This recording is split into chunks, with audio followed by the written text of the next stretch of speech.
On blast.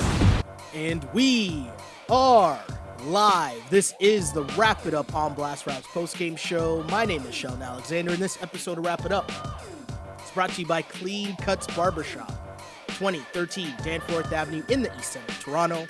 Clean Cuts, multicultural barbers that will always keep you fresh for any and all occasions. So go see Skip and the crew. As a wise man once said, tell them that I sent you.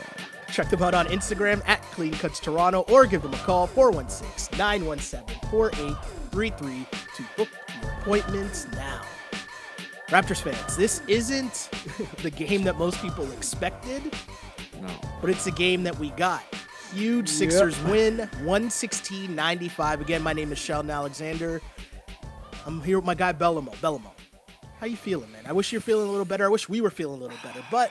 I mean, I don't want to say it was an up-and-down game, but the Raptors kind of made it close. Nick Nurse made what I think was a silly move to start the fourth, and now, because of that, he's trending on all social medias, and for the wrong reasons. Yes. As I was setting up, I just noticed that Nick Nurse is a top trending topic right now in Canada. That is not a good look if you are Nick Nurse. But we are here underway on the Wrap It Up podcast, as always.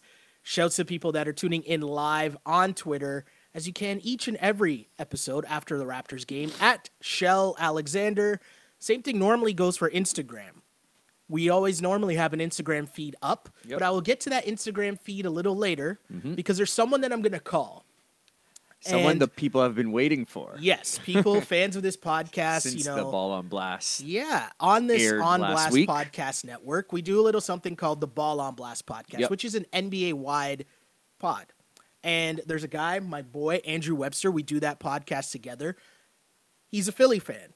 So we had a very lively conversation, A big Philly fan. Huge Philly fan. We had a conversation to preview this playoff series, and Webby was taking a beating from the fans. Yeah. And no word of a lie, before this game started, we plotted out that we were going to call Webby for this episode to wrap it up because it's Thursday night. Yep. Thursday's normally when we tape Ball on Blast. Just so happens. But the game was on. Hey, so I'm going to call up Webby. Let's do it. It just kind of happens that this is where we're at. So I'm going to get that phone call going. But again. Yeah, guys, how are you feeling? Let us know. What's your thoughts? Yeah, people filter into the chat right now and let us know what you think. There's a comment here already. Full-blown panic. It says, Nick Nurse is so bad at making adjustments. Like you've had 2 games to realize how bad the bench is. Yeah. They need to have a team meeting because if they don't get their shit together, Kawhi is gone. We're going to talk about something about the bench. Not going to get into it now, but Sheldon made a great point, and I agree with him. I don't remember what that about is. So Fred VanVleet. Oh, yeah. We'll get into that, but... So let me get on the line here and call that Webster character. Hopefully he Can we hear up. it ringing like in the radio show? Oh, there we go. I think we should. Here he is. Mr. Andrew Webster, how are you doing, man? Hey, I'm doing real good, man. Real good after that. Congrats. So let's be fair here for a sec, right? Because you took a beating. I mean, on that podcast, we had a very good conversation, which I thought was like a very fair conversation, just in context of, hey, I'm coming from the Raptors' point of view, you're coming from the Sixers' point of view, and the truth probably lies somewhere in the middle, right? But obviously, the majority of fans on this podcast are Raptors fans, and they were very quick to let you hear about your takes about Joel Embiid, your takes about Kawhi Leonard. And this game, I mean, we plotted this out ahead of time, but this game probably was a perfect game for us to plan for you to be on. Yeah. As the Sixers win 116-95. So, Mr. Andrew Webster, simple question. How do you feel? Okay, feel real good. Real good. Now, you alluded to it before the podcast that we had about a week ago. Was it a week ago, week and a half ago? I forget. But my point was that Kawhi Leonard is the second best player in this series. Okay. I said that Joel Embiid is the best player in the series. Now, game 1, obviously didn't play his best. Game 2, dealing with not just the knee issue, but the stomach issue as well. But, man, tonight you saw it. Am I overstating this if I say, and I'm not saying in general, I'm saying so far this series, that the best player on Philly has been Jimmy Butler. That's a very fair assessment. And Jimmy Butler's somebody who's taken a lot of heat since since he's really showed up in Philly. With the stigma attached to what happened in Minnesota, to the reports that came out that he was beefing with Brett Brown. Mm-hmm. There's always been this undercurrent that Jimmy Butler is a bad guy and not a leadership guy. Brett Brown doesn't even know his name, right? Yeah, James. Exactly. James. No, it's Jimmy. Over the past two games, you're absolutely right. He's been now. Listen, nobody was better on the court than Embiid tonight, but Butler's been the talisman, and I think tonight really put it in perspective. And we can talk about Kawhi against Embiid until the cows come home. Mm-hmm. But I think what tonight really showed is that, as scary as it is to say, Brett Brown is a better coach than Nick Nurse. I agree. So here's the thing. For today. I'm not willing to give to like bury Nick Nurse yet, but I'll say that we're definitely seeing his inexperience in this series so far. Because after game one, the Sixers made adjustments. Now, I mean, they went back to having Embiid guard Marc Gasol and Tobias guarding Pascal, but the point remains, whatever they did in game two threw off the Raptors. They played a lot more of Ennis, which seemed to work. I just think that what Brett Brown's done, we haven't seen any adjustments yet from Nick Nurse. And the past two games, I mean, we could argue about who's better, Embiid or Kawhi, but Kawhi's been in beast mode from start to finish in this series. And the biggest, to this point, the reason why it's 2-1 for Philly is because there's been multiple guys on Philly that have played well. For the Raptors, they can't really say the same. But Philly, are you surprised at kind of, the bounce back that Embiid's had? Because he didn't look good the first two games at all. In this game, Webby, we're talking 33 points, 10 rebounds. Got to the line. Yeah, 9 of 18. His knee looks good, Webby. Doesn't look like there's any problems.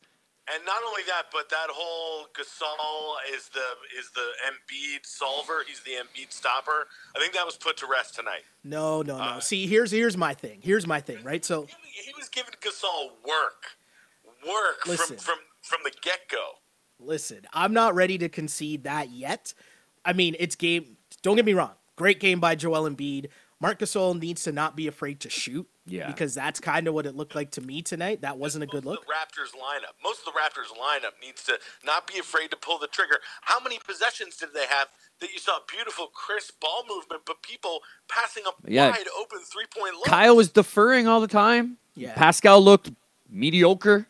It was just Kawhi, and that was it. Well, here's the thing, and like the big moment of this game, I guess like this game was officially over, and it sums up, I guess I don't want to say my issue because I don't have an issue with Pascal Siakam. Pascal Siakam's season has been incredible. Yes. Can't say negative things about him.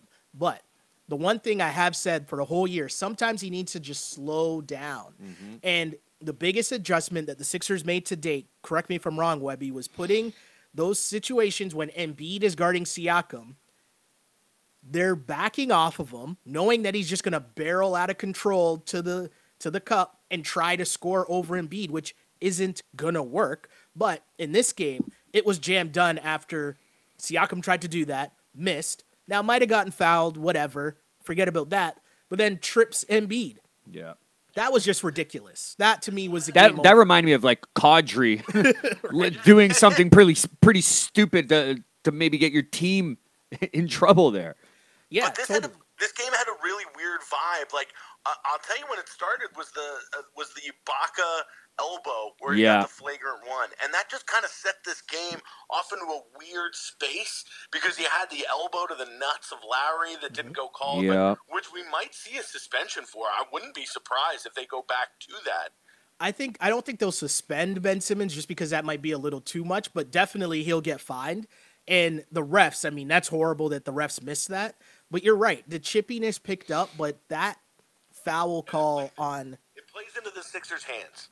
You don't want them to get that real estate in your head because then that's what Embiid thrives on, and that's what that team thrives on. If they can get you frustrated, and you saw it happen to Lowry tonight, I thought that he played not great, but he was definitely like responding to... He had a lot of energy. But that was it. And they were getting under his skin, and he tried to fight back as best as he could. But I just don't know if there's enough people like that on the Raptors that it's gonna slow down what the Sixers want to do mentally to them. So a couple things here, right? I think you're right. The game did turn on that Serge Ibaka foul call when really I think he got called for flagrant one just for being taller than JJ Redick. Like he turned. He cocked the elbow back. He elbowed him, but that he elbow, turned. that was an elbow. It was an elbow, Yeah. but come on, man. I'm on the side of Chuck and Shaq here, where I'm gonna be like, "Come on, this is old school basketball." Yeah. I'm gonna get on that horse, but beyond that, let's break it down for real. And this game, the turning point of this game, okay? I'm not saying the Raptors deserve to win this game at any point. Maybe Kawhi Leonard deserved to win this game at a certain point because Kawhi carried the Raptors, kept it close. The Raptors had it down to 7 points to start the fourth quarter. Yep. And then the turning point was the Raptors sit Kawhi to start the fourth. Nurse goes back to his bench yet again, who continues to get outplayed. Yep. And the Sixers go on a crazy 11-0 run. The Raptors start 1 for 11 in the fourth. That pretty much was the game, no? Kawhi sitting to start. Mikey, what do you think? Was that the game? You still have your best player that was on the bench, and we don't play till Sunday. Yeah. That's what all this load management was for, to put Kawhi out in situations like this. I don't know what you're waiting for. You go down by 11, you put him out there. Instead, they waited until it was 18, and then you put him out there. For what reason then? I have no idea. Well, and that's what I was saying about Brett Brown. I thought the way that he handled the Sixers lineup tonight was incredible. Like Embiid had some stretches there where he was untouchable, and Brett Brown could have left him out there. But he knows that Embiid's been, slowed a little by the knee and by the gut. And even though he's red hot, take him out, sit him, get the other bench guys in. And the bench guys have been playing this whole series. Really good. Especially from game 2, insanely well. And to get Mike Scott back and get the kind of production that you want out of a guy like that immediately without him showing any rust from being off the last couple of games, that even helps our bench even further. Webby, has Ennis been like? It's not that he's scoring a great, but has he been this clutch for you guys like recently or like all year? Like I haven't really watched that much of Philly and him, but has he been like that? Because he's playing well this series. Well, he was in those like trade deadline deals, but honestly, through the first little while since he was on the team, it was him and Jonathan Simmons kind of competing for this same spot. And Ennis clearly outplayed Jonathan Simmons to earn this spot. Now, I haven't seen this kind of amazing minutes from him in the regular season. He's really he's getting like some starter minutes sometimes. But Brown's going to him off the bench first. That's what you get from a guy like that who's been around. Like he's played overseas. He's played with a bunch of like Western Conference powerhouse playoff teams. He's played down in the D League. He just knows what it takes to be a good team player and to produce in the limited time that he can. And he's really taking a huge step here. He might be making himself some more money. I'm not sure what his contract situation looks like. But here's the thing, right? Like, speaking of whether it's Ennis, played 24 minutes in this game, Embiid played 28.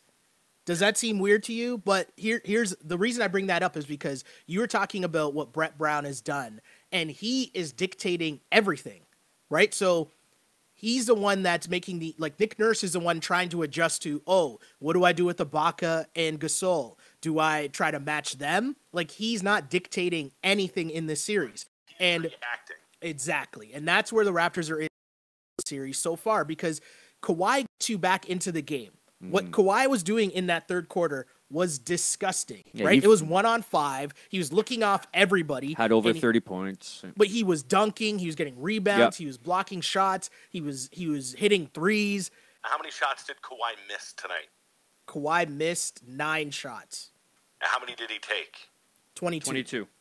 That's pretty fucking good. Right? Like, Kawhi is a beast. And here's the thing, right?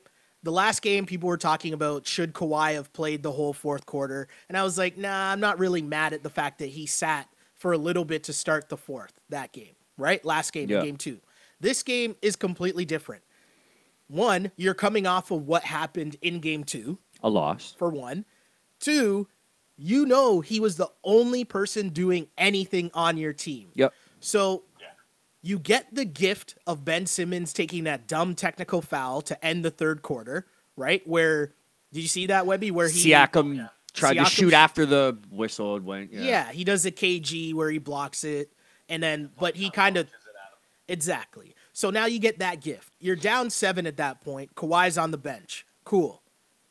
how do you allow the Sixers to go on an 11-0 run? I understand if they get 5 points and then you call timeout, maybe 7 points, then you call timeout. It can't get to 11 or it can't get to 9 before Kawhi checks back into the game. And when Kawhi did check back into the game, he checked in for Pascal. Yeah. And Norm and Fred were still in. Like, that, to me, is the most blasphemous point. What do you make, Mikey, of Fred and Norm? Fred and Norm, let me get through a second. This is the reason I think, just to answer your question, what I think he checked in for Pascal. At that time, Webby, you would know that the little tussle between the countrymen and Pascal and Embiid was going on, which was taken a little bit overboard. It wasn't that big. But then again, the next play down, I think Embiid blocked him again. Siakam went down to the floor.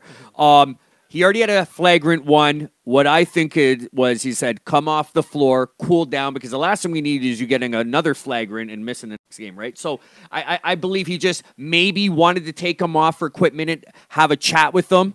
And then by that time, after a minute or two, the Sixers kept rolling. Yeah.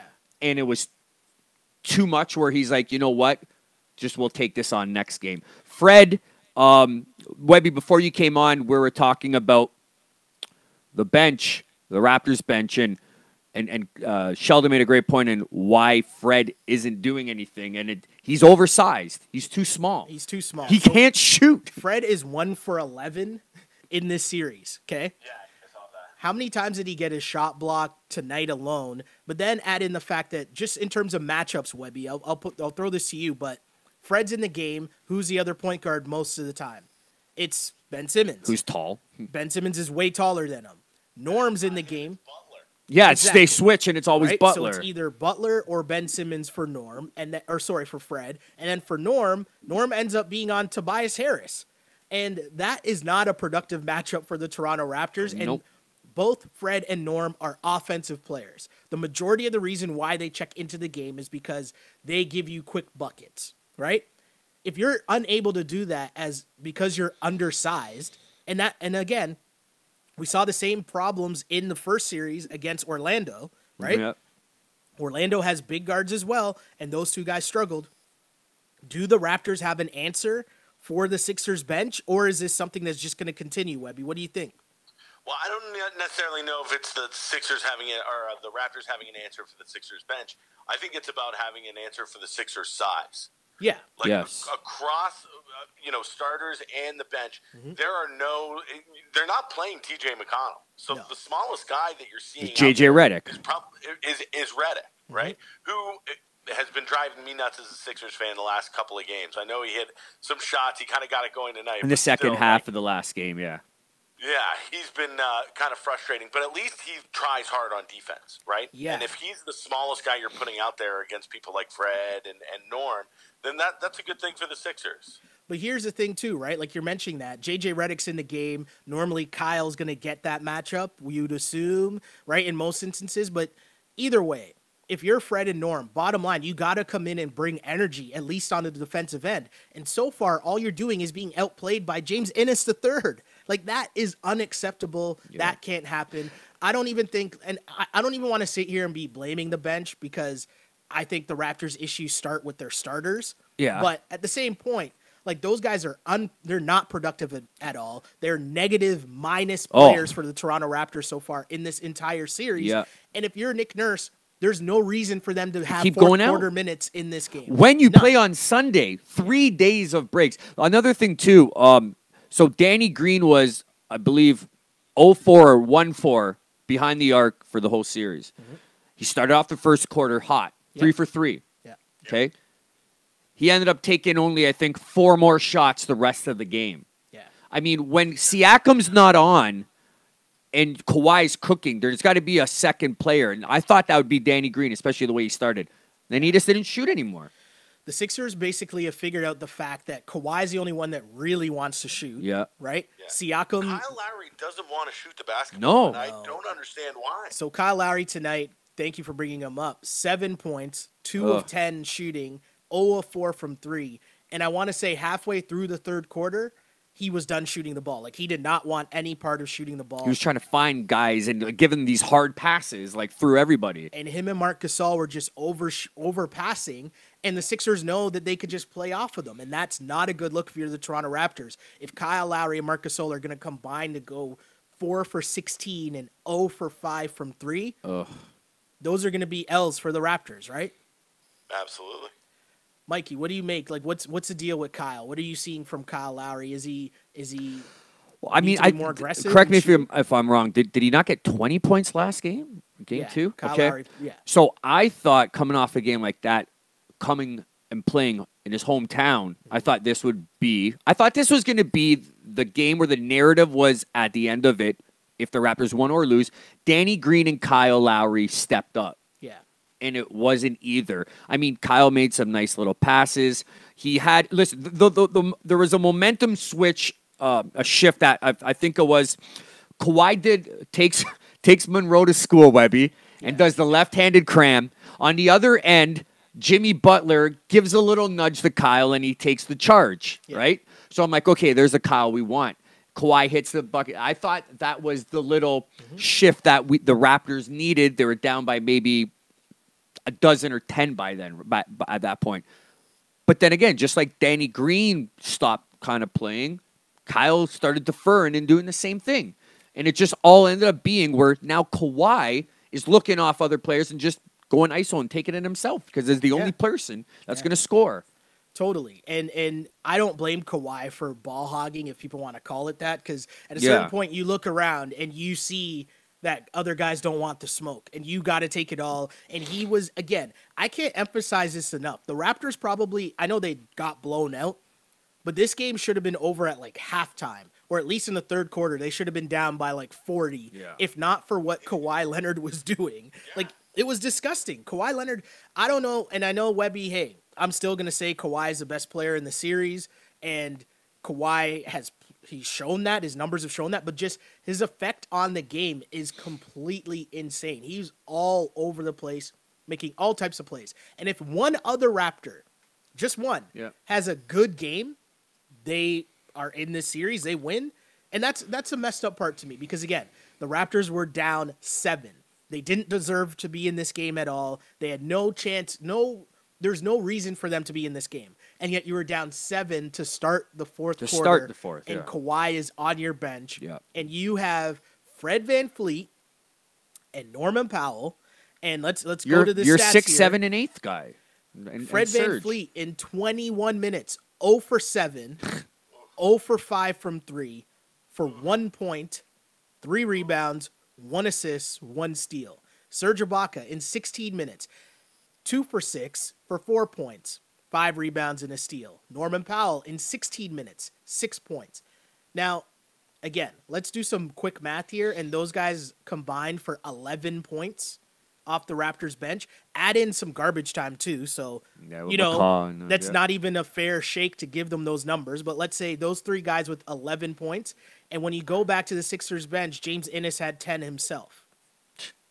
Right? Like that doesn't make any sense. I mean, so you got to know if you're Nick Nurse. Those guys are unplayable. Yeah, well, Kawhi's going to get you 30 or 40. Pascal should get you 20. Okay, that's about 50, 60. Where's the other 40, 50 coming from? Well, right?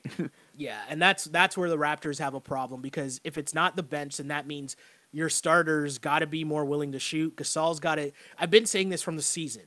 I would like to see Gasol there's no reason why Gasol should shoot less than 10 times a game.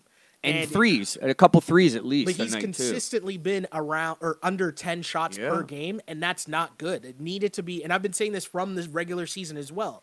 He needs to be more involved in the offense in terms of being a shooter, and at least just be the threat to shoot. He needs to be more of a scorer and a little bit less of a leader, and lead by, you know what I mean? Like, he's trying to lead by example and all these other little intangibles. Yeah.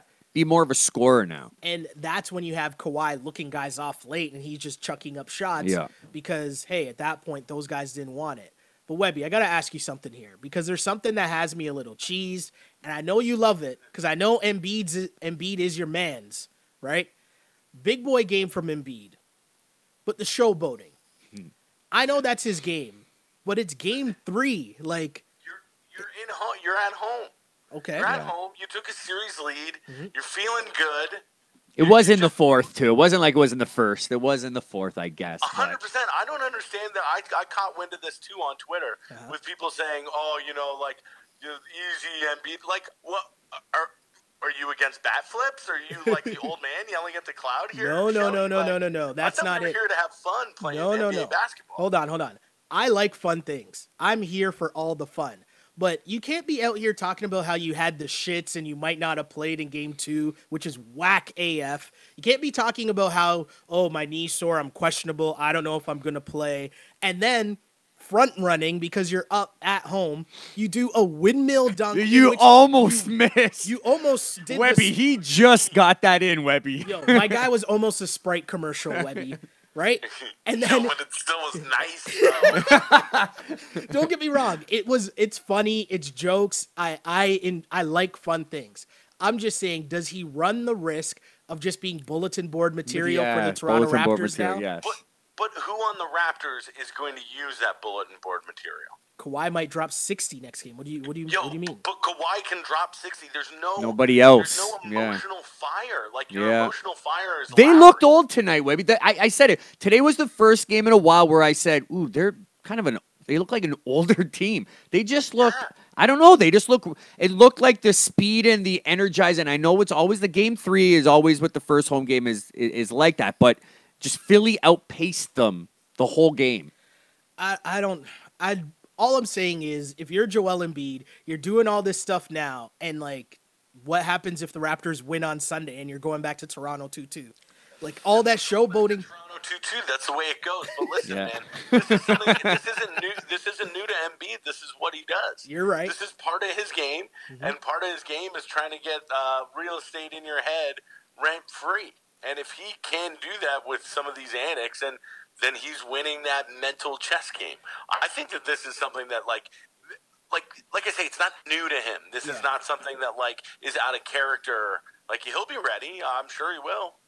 Yeah, like, I'll say this much. Like, it's fun. Don't get me wrong. I find it hilarious. I think it's funny.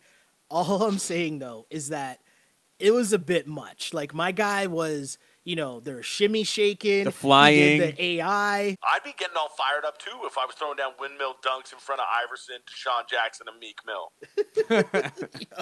I mean, I hear you. I totally understand. I get it. I understand it from his angle. I just think that, man, that's not going to be a good look going back to Toronto in Game 5, 2-2.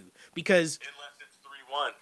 Well, either way, that Raptor crowd, well, I can't even say that because I don't even know what Raptor crowds are really going to be saying. It's going to be tight. Are you kidding me? No, that's what I'm saying. Because tomorrow, like, here's a narrative, right? Raptors fans are going to be shitting their pants. Of course, right? Yeah. And I'm not in that place. Like, my mentality going in, well, first off, if we're being honest, after Game 1, when the Raptors blew out the Sixers, I was trying to calm everyone down and be like, remember, it's only Game 1. Yeah. This is going to be a long series. It's not going to be Raptors sweep city, and everyone was trying to book tickets to the finals. And I was trying to caution everyone. And now it's going to be so funny because it's going to be flipped the complete other way of everyone going crazy. And I'm still here being like, relax. You just need to get a split in these 2 games. You get home court back. You lost the first game, cool. But now you head in the Sunday, brand new ball game. Webby, from the Sixers angle, I'll start with you and ask you the Sixers angle. Mike, I'll ask you after from the Raps angle. But Webby, Sixers angle, looking at what happened tonight, big boy game from Embiid, another solid game from Jimmy Butler. But what do you think the key will be for the Sixers to get the win on Sunday and take a 3-1, commanding 3-1 lead in this series? I really think it's the health of Joel Embiid. Okay. I think that if he is anywhere close to what he was tonight in terms of percentage-wise of the kind of energy he has and how the knee is feeling, and you would hope after 3 days rest, he comes out like a spring chicken. Mm-hmm. If he comes out like he did tonight and imposes his will, it'll be 3-1. Mikey, from a Raptors perspective, what do you think of it? What's the biggest key for the Raptors to bounce back? A few things. I liked Kyle. I liked Kyle and Serge when Embiid's off the floor. Mm-hmm. Always having them. I mean, Nurse has got to adjust. You got to put, even if it's for a couple minutes. They were playing good in the first quarter. When Embiid checked out, Gasol checked out, and they had Kyle and Serge, and they got a little thing going. Mm-hmm. Kawhi's been on Garden Simmons majority of it, right? Yep. Yeah. I put him on Jimmy Butler, and I put Danny Green on Ben. You got to slow down Jimmy Butler. That might open up the floor for Ben. That's fine. I'll give him all the shots he can have, and he can torch us. But right now, Jimmy's torching us.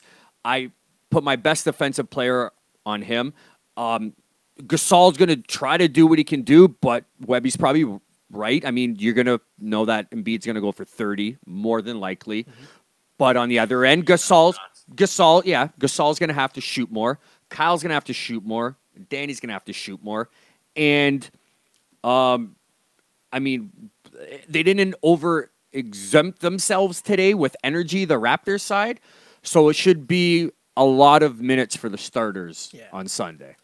To me, game 4 on Sunday, this has got to be Nick Nurse. This is your test. Yep. Because as of now, as Webby said earlier, or I think you tweeted this, Webby, if you're getting out coached by Brett Brown, you got some problems, right? Yeah, big time. And so the adjustments for Nick Nurse have to start with, okay, you got to find a way to get Kyle Lowry and Marc Gasol going in the offense. You know by this point already, Kawhi can cook whatever. You know that Danny Green's going to get his shots off of ball movement. You know what Siakam's going to do.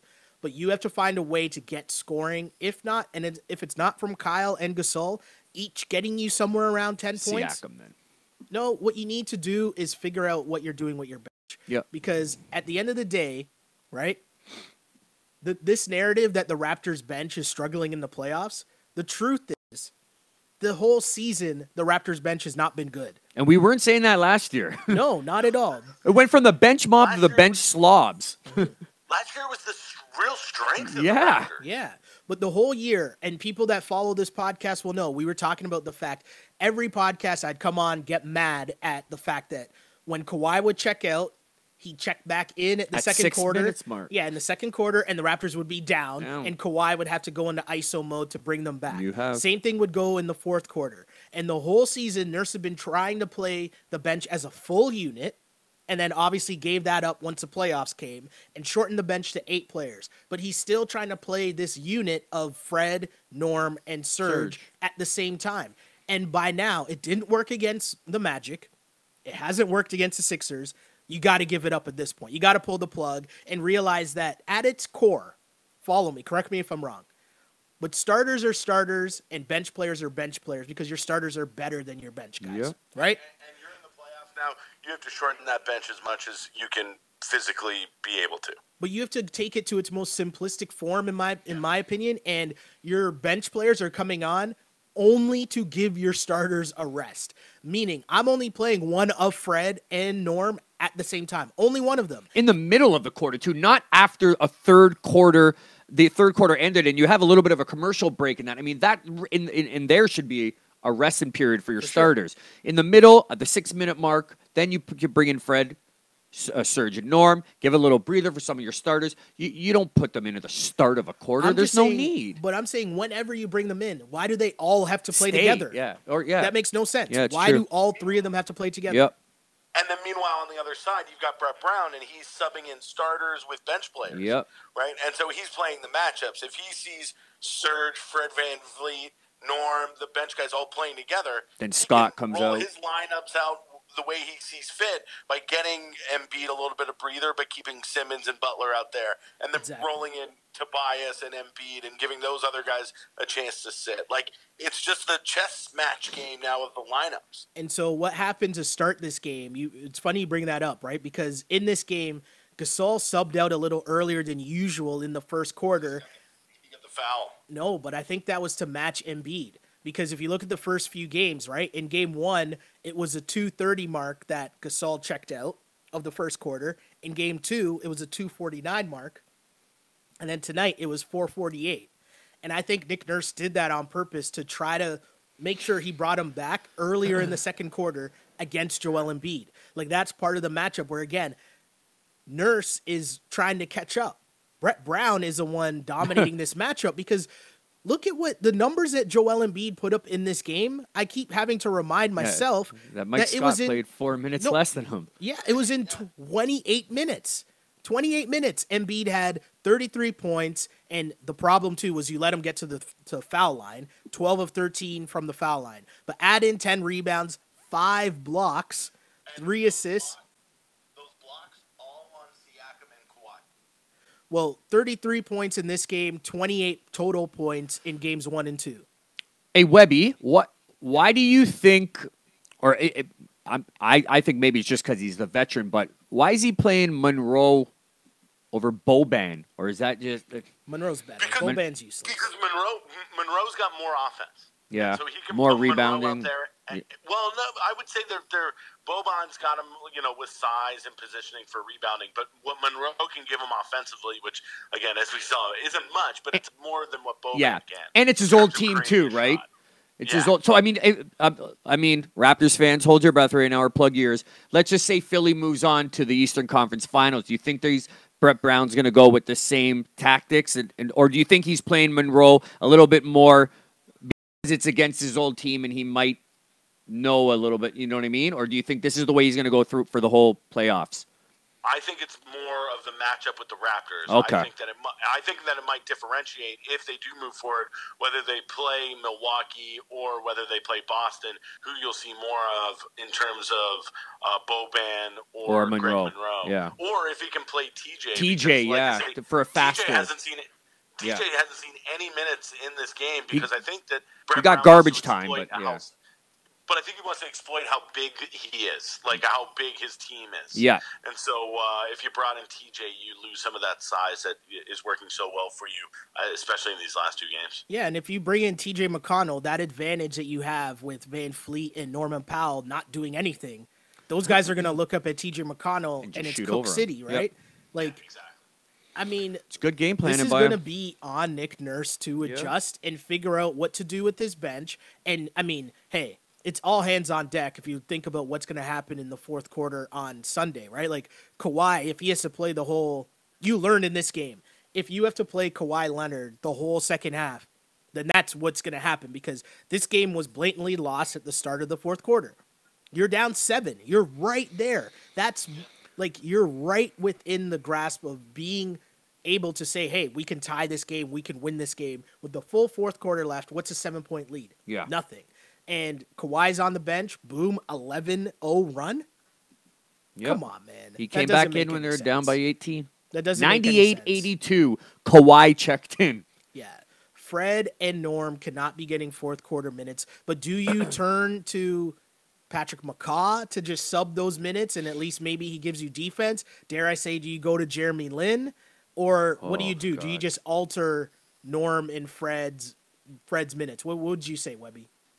Well, I think that you're going to have an odd man out with the bench rotation that you have now. I think that if you're Nick Nurse, like you say, you have to rely on your starters more, and I think that you're going to find those minutes at the back of the bench right now. So whether it's Norm not playing next game or Van Vliet's numbers going way, way down and then getting replaced by somebody in the starting 5, like, getting Gasol more minutes or even getting Danny Green has to play more minutes. Yeah, and Danny Green, things like that. I think that's where if I was Nick Nurse, that's what I would be trying to do. Mikey, what do you think? Yeah, I agree. It's definitely, obviously, it's not going to be Serge. We know that. So it's one of two, Powell or Fred. And you made such a good point that Fred seems to get his shot off because they're too big. And even when he has a wide open shot, he's missing it. I mean, maybe give him a little bit of a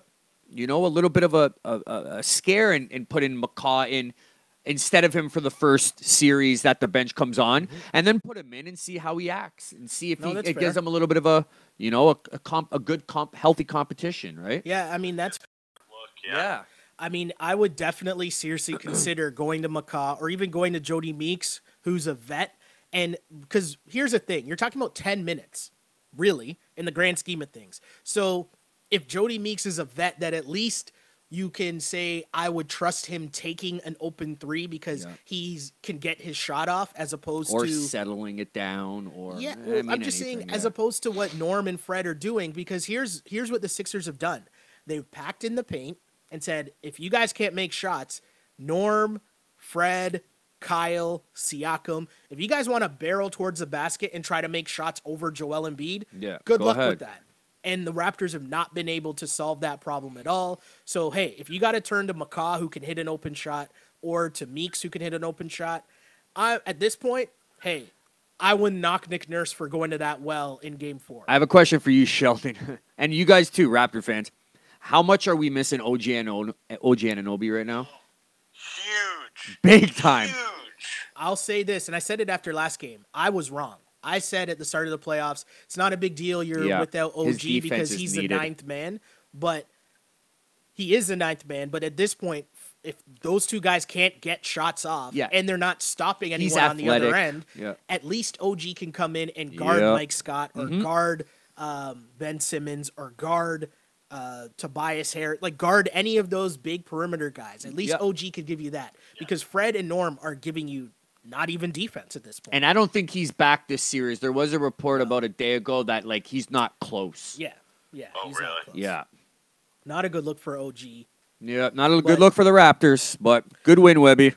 Yeah, Webby, I'm gonna let you give you the last word here before we wrap up on the pod, but I'll let you sign off and just, what's your final say here on Game 3 as the Sixers win 116-95 to take a 2-1 series lead over the Raptors. Be careful, all the Raptors fans are listening. Hold on. Is this a moment where Webby's going to get his Embiid on and be like go running down the court? Yeah, we're doing the Iverson ear thing. No. Listen, this is playoff basketball.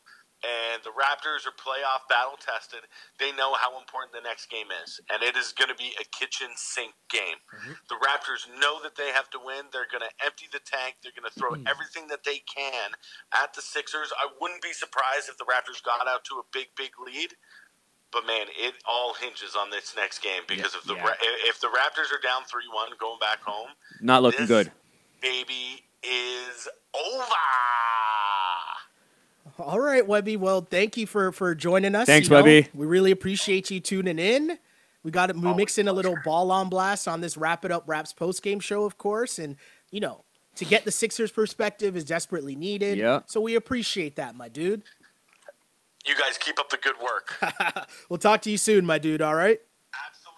Absolutely. Have a great night. Later, Webby. Peace. So, Mike, I mean... Yeah, there you have it, guys. It's good to hear He made some good points. Hey, I mean, at the end of the day, what can the Raptors really say? You Raptors fans, I tried to give out the warning after Game 1 to relax. It's just one game. But Let's it just not looked get too far ahead. So good, guys. In Game 1, you had Kawhi playing like he's been playing, but you had Siakam playing at a almost Kawhi level, right? You had the home crowd behind you. You had Gasol playing good defense on Embiid. Embiid wasn't Embiid, right? I mean, it just looked like, and I knew it wasn't going to be like that, but it looked like, wow, if this is how the games are going to be, then the Raptors have a very big edge. Yeah. I said it to you before. Game 2 was it. Where just in the sense where if they didn't shoot well, but had we squeaked out with that win, I don't know if it would have made a difference, but the Raptors would have played a lot looser in this game, I believe. And now that happened, and now they're down 2-1. And I don't know. I again, as much as I didn't overreact to Game 1, you're not overreacting. I'm not overreacting right now. Down 2-1 in Philly. Philly won their first home game. The Raptors won their first home game, right? And so no, you're right. The Raps got to come back in on Sunday, and they got to get back to playing Raptors basketball. And I know that sounds phony or that sounds kind of cliche, but we're gonna find out who the real Raptors were because in this game they shot 26% from 3. Yeah, and this is the second straight game where they struggled from 3-point land. Where if you go back to ever since the trade deadline, when they got Marc Gasol, the Raptors were leading the NBA in three-point shooting. Yeah, and that's more than a big enough sample size to where what happened so far in the playoffs. Obviously, defensive intensity's up, but at the same time, you're talking about good three-point shooters missing shots. You got Danny Green shooting well tonight. But again, in the first Siakam quarter, 0 for 3. Yep. Marc Gasol 0 for 1. Kyle Lowry 0 for 4. We don't even want to talk about Fred VanVleet. Yeah, you're getting nothing from Fred. Norm hit 2 threes, but I think one of those might have come in garbage time. So I don't even know how much you count that. But I do want to welcome in the people who are on the Instagram live chat right now. As always, we know we normally get to Instagram a little earlier, but I needed the iPad to call Webby to start this podcast. So if you're listening right now on Instagram, that means you missed the first half of this podcast, which that's fine because you can go to iTunes, SoundCloud, Google Play, and YouTube to hear the first part of this conversation, which included Mr. Andrew Webster, who is the co-host of the Ball on Blast podcast and our favorite Sixers fan, as he gave his take on what's going on in this series as the Sixers take a 116-95 lead. So thanks to everyone on the Instagram feed right now. The question I'm going to ask you guys is, because this is going to be the biggest topic, I think, going into tomorrow, is going to be Joel Embiid showboating. Raptors fans, let me know what you guys think of Joel Embiid showboating and also what you think of Nick Nurse's adjustments, what he needs to do going forward. Is it bulletin board material for the Raptors in Game 4? I don't like it because I just don't think that you should be that quick if you're Joel Embiid. Like, you're up 2-1. Yeah, you had two bad first 2 games, You had 2 bad first games. You played great in this game. Cool. But maybe save that for Game 4 when you go up 3-1. Maybe, right? Because, what have you really done so far? So, guys, you won 1 game at home. The Instagram feed, Webby made a point that, that's what he does, and he gets in the real estate of the head of the other players. And honestly, I think he did a good job on Siakam tonight. Yeah, he did a good job on Siakam, for sure. And we're going to have to see Game 4 if Siakam can come back, because that's a big thing for the Raptors. The problem is I Siakam think playing well. Embiid's antics and all that might get in the head of a young Nets team. Yeah. Right? Where you're talking D'Angelo Russell, you're talking Jared Allen. Is that his name, Jared Allen? Jared Allen, yeah. But Gasol doesn't really care about that. No, Danny Green. Danny Green doesn't care they were about that. shrugging it off. They didn't Kawhi care. doesn't care Kawhi about that. Like, even- that's not Kawhi probably doesn't doesn't even know. They're like laughing, right? Like, think of the playoff battles that those guys have been in. And I think now another very important thing that's happening is Kawhi Leonard is looking around and he now knows, because it's one thing from afar to see that Kyle Lowry will kind of have these games every once in a while, right? But Raptor fans, we know that this happens sometimes with Kyle Lowry. Oh, yeah, we know. Very for up sure. and down. 2 for 10 tonight, 7 points. We've seen this Kyle Lowry before. So it's one thing for Kawhi and Danny Green to see that from afar, even Marc Gasol, but it's another thing to witness it in a game where he's playing hot potato and now Kawhi's got to cook. I think in what I'm interested to see is if Kawhi has another gear. Because I mean, like, I know that sounds crazy because he's already been balling. You can't, like, how much more can we really ask from Kawhi Leonard? But you figure they can't lose that game, or you don't want to lose that game. Is the series over if they lose on Sunday? It's not over, but you're not in a good position at all going back to Toronto down 3-1. No. The only way I see Kawhi having another gear, I mean, his efficiency is pretty good, but is if the Raptors have good ball movement where he's cutting and driving and Gasol and Kyle are feeding him the ball, driving to the lane, right? Yeah. Like, I mean, then he could get another gear where majority of his points aren't just going to be jump shots. Okay. You know, a couple dunks, a couple lanes, a couple cuts, a couple and ones, get into the free throw line. Then he can have, as you say, another gear. But that all, because Kawhi's going to do what Kawhi's going to do. He's going to get his jumper down. He's going to go to the net. But if the Raptors can get a little bit more, shoot better, open up the floor, and get some more, a lot better ball movement, getting Kawhi the ball in different fashions, then that's going to be his other gear. I just wonder if Kawhi Leonard, and shouts to Dan Lebitard show at Stu Gatz. I love that show. That's one of my favorite sports shows. Stu Gatz? Yes, exactly. That's an Italian swear word. Oh, yes, it is. Which is part of the joke of the show and all that as well. But Stu Gatz kind of plays the character exactly what the name sounds like. Yep. He's a character, right? And after game 2, after game 2, he said, you know what? The Raptors might not have lost the series yet, but they've lost the war. Kawhi Leonard is leaving because he looks around and sees that, wait a second, there's nobody here with me. Shoot with me, yeah. And next year they're a year older.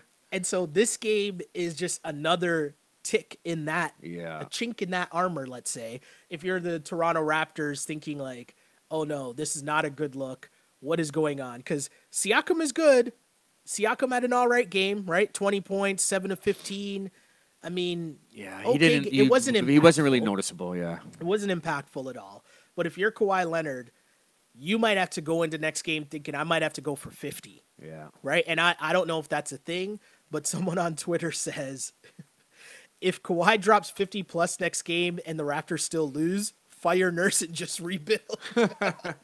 Raptors fans, I'm going to urge you guys. I know that you're not going to listen to me. Raptors fans are going to be freaking out being down 2-1 in the playoffs. But this is what the playoffs are about. Yeah, it's a not 7-game series. Yeah. 7-game series for a reason. There's a reason why you have home court so that if you get to a game 7, it's on your home court. And it's a long series. It literally is one game at a time. It is. Because if you win next game, you got home court advantage back again. Exactly. Right? So if the warning here is just if everyone was so high after game 1, and then now I want to know where people are down 2-1 going into Sunday's game. I want to know what people's confidence level in terms of the Raptors coming back and winning this series. If I was going to say the chances, if I put it at 1 to 10, 10 being the highest, Raptors definitely coming back and winning this series. God. What do you put it at right now, Mikey? Because do you want me to go first? No. Well, I'll say this if I can, and I guess it's a little cop out. If they win Game 4, then I'll put it. Okay, so basically, I'm saying, what's their chances of winning Game 4? Because I think if they win Game 4, and they have a best of 3, 2 at home, Game 7 be at home. So I'm gonna give it a 7. Okay. A 7 of the Raptors still winning this series because I do think they can win next game. I do think they're going to come out better. Yeah. If they go down 3-1, that 7 goes to a 2. Yeah. But I'm going to be honest right now. I'm still at an 8 in terms of the Raptors being able to win this series. And it's because at the start, and hey, tape don't lie, go back to game 1 or go back to the preview series with Webby on Ball on Blast. I said the Raptors are going to win in 6. Winning in 6 games means Philly's going to win 2 games. Right? Yeah. They've won 2 games. And would we be that shocked? And I'm not saying this is going to happen, but would we be that shocked if the Raptors won 3 straight games? No. Would we be that shocked? I wouldn't be that shocked. No. And I'm not saying that that's going to happen. I'm not even saying that that's possible. I'm just saying the way that these games go, hey, Philly might be a little too hype after coming out of this game tonight. Yeah. They might be a little too hype. Is Jimmy Butler going to continue playing this strongly? Does Embiid have more games like this, on his bad knee? His knee looked fine tonight. Did you agree with me what I said? It's reoccurring, man. Did you agree, maybe, not even for all of the game, but for some of the game, put Kawhi on Jimmy? So here's the thing. I would definitely put Kawhi on Jimmy in crunch time. Yeah. That would definitely Someone's got to slow him down. And you put Danny on Ben. I like Kawhi on Ben Simmons because here's the thing. Ben Simmons kind of gets them going in terms of running the fast break and doing all that and getting other guys going. Yeah, but we're still getting blown out by 25. For sure. Yeah. Jimmy Butler and what Jimmy Butler is doing. He's just shooting well. It's for him. Yeah. Right? He gets himself scoring. He gets himself hitting buckets. If Ben Simmons running up and down the floor, Ben Simmons is playing well, but he also feeds Embiid these dunks that he's getting hype. He's throwing alley-oops to Jimmy Butler, who's getting hype. He gets everyone else going, which is a bigger problem. Whereas if Jimmy Butler just scores 25, but you shut down everyone else, you're okay. You take that if you're the Raptors, game 1. Right? But I also think that putting Kawhi on Jimmy in crunch time, I'm here for that for sure. Yeah. Definitely here for that for sure. Let's get some comments here before we wrap up. No pun. I know. I do that all the time, too. Yeah. I catch it all the time. Here's a comment here on Instagram. Someone says, series changer, putting Embiid on Siakam and Harris on Gasol. Gasol hasn't been able to exploit that matchup. Good point. Very good point. I think at certain times they did dump it down to Gasol. He made a couple post moves, had a couple nice shots. Should have got fouled, but they should have got called for a foul, but they didn't do it enough, and especially to start the game. But the point of having Embiid on Siakam is a great point because Embiid is not chasing him out there, and he's going to let Siakam shoot. And Siakam is not shooting it because he's not shooting it well, but also he continues to put his head down and just barrel towards the basket out of control and try to make these tough layups over Embiid. Yeah. You're not going to get those foul calls every night. No, Siakam can create his own shot when he's full steam heading to the net. Mm-hmm. He can't create his own shot with like a one bounce sidestep three. The way he's shooting three is someone's finding him in the open corner, right? Totally. So, yeah, it was a good move for them putting Embiid on them because it just, again, makes him try to go all crazy and do his sometimes Siakam thing where he tries to do a little too much by himself, and he's not a create-your-own guy outside yet.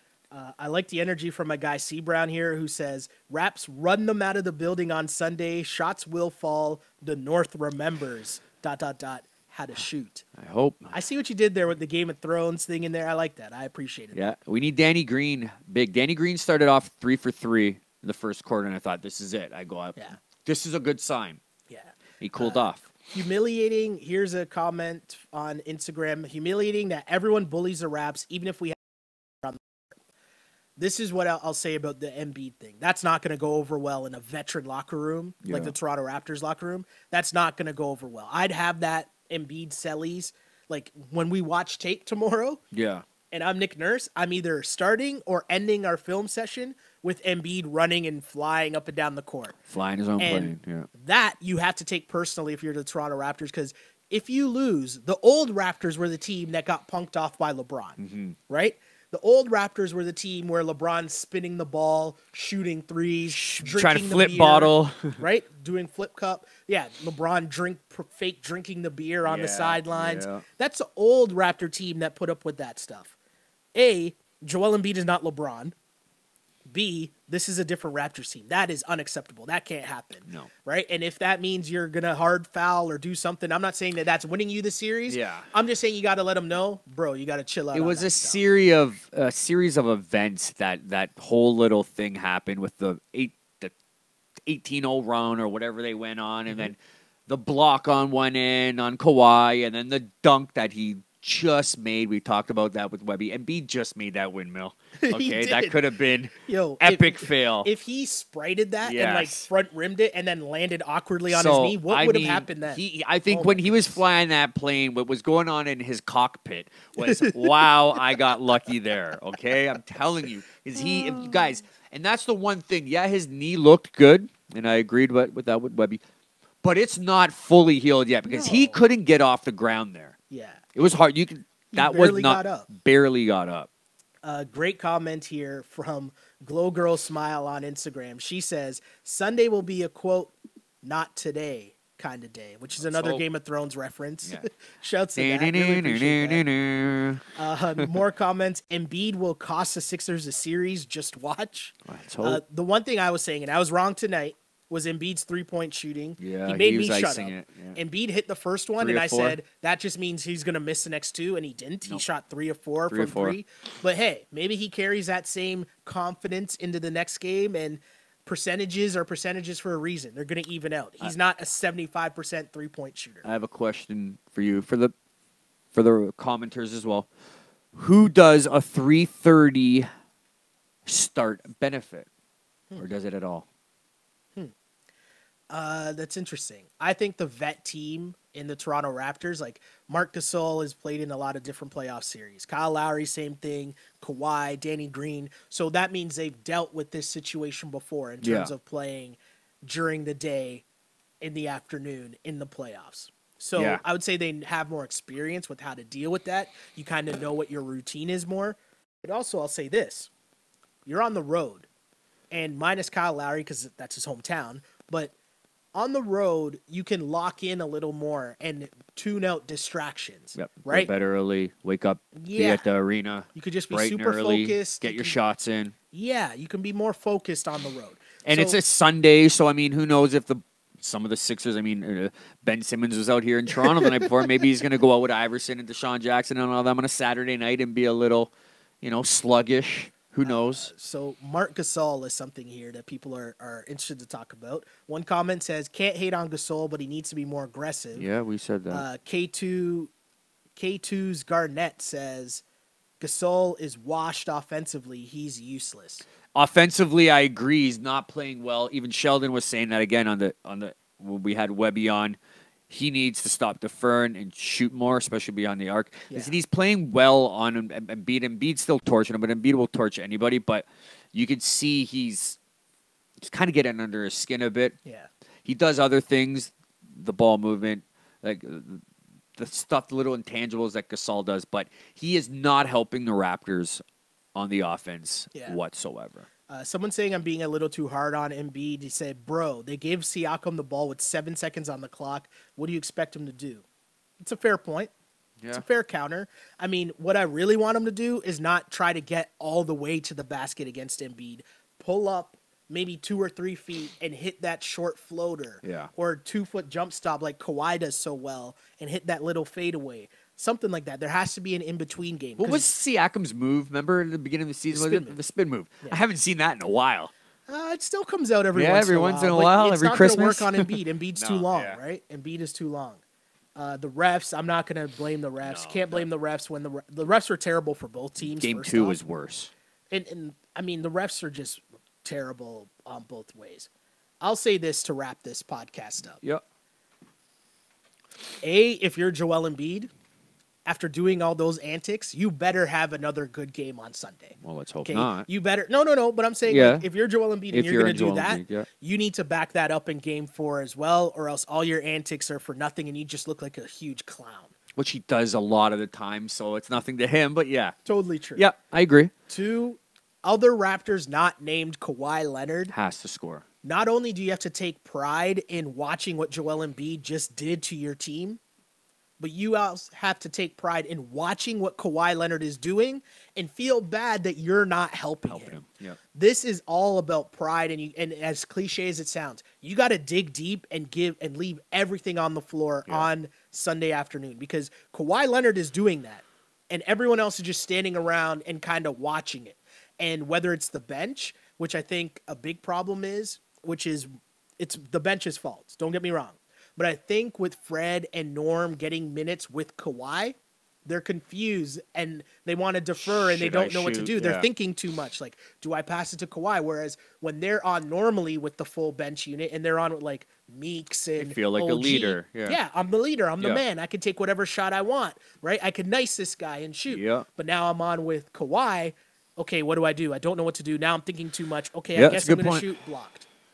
And that's on Nurse. That's on Nurse to figure stuff out like that. Why are we just guys talking about the Raptors seeing these and all the commenters seeing these little things that are being pointed out and Nick Nurse seems to keep on doing them, right? For sure.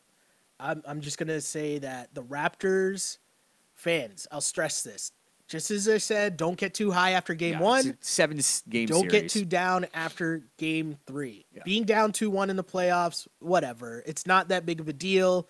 All you had to do, your mindset coming into Philly anyway, should have been take home court advantage back, which means win one game. One game. You didn't get the first one. The crowd was rocking. Fine. Philly was excited. Yep. You got the Joel Embiid going crazy game. Cool. That's it. The Raps in game 4 need to prove why they're the grown-ups. Yep.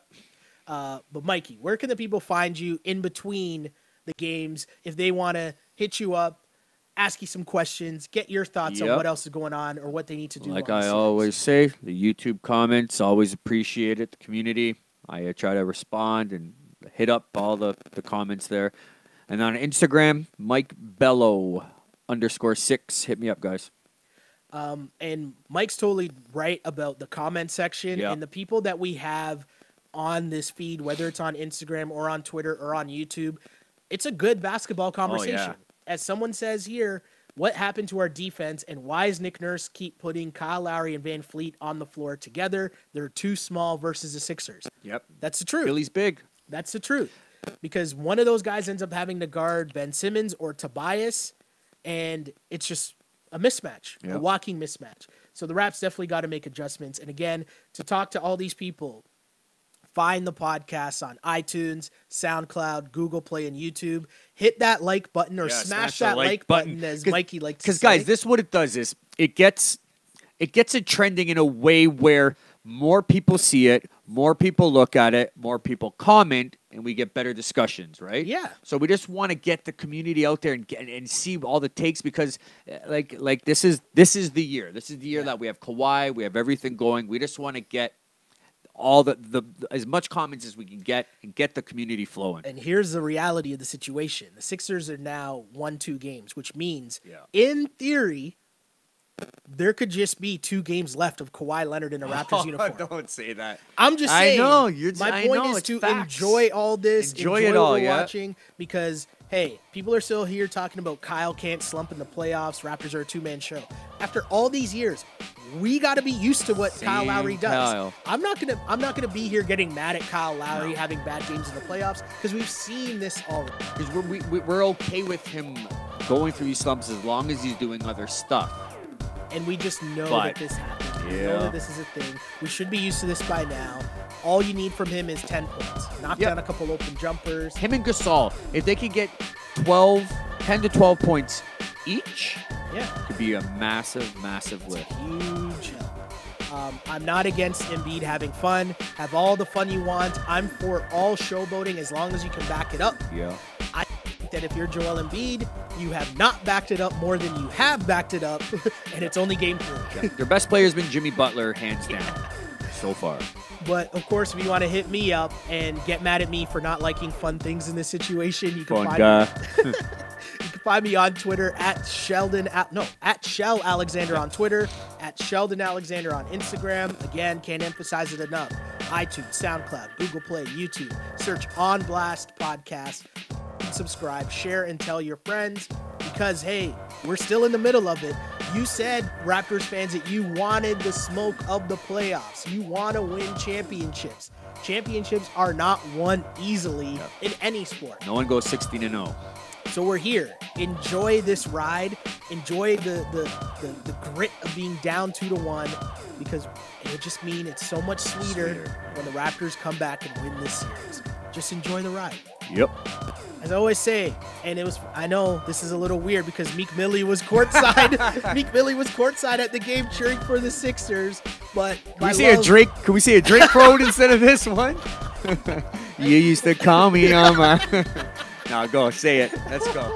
Where was Drake tonight, by the way? I saw a He was at the billboards. Or maybe Drake can't go to Philly. Do we think Drake can go to Philly? I don't know. I don't know. Anyways, I used to pray for times like this to rhyme like this. This is the Wrap It Up on Blast Raps post-game show. As always, unpolished and unapologetic.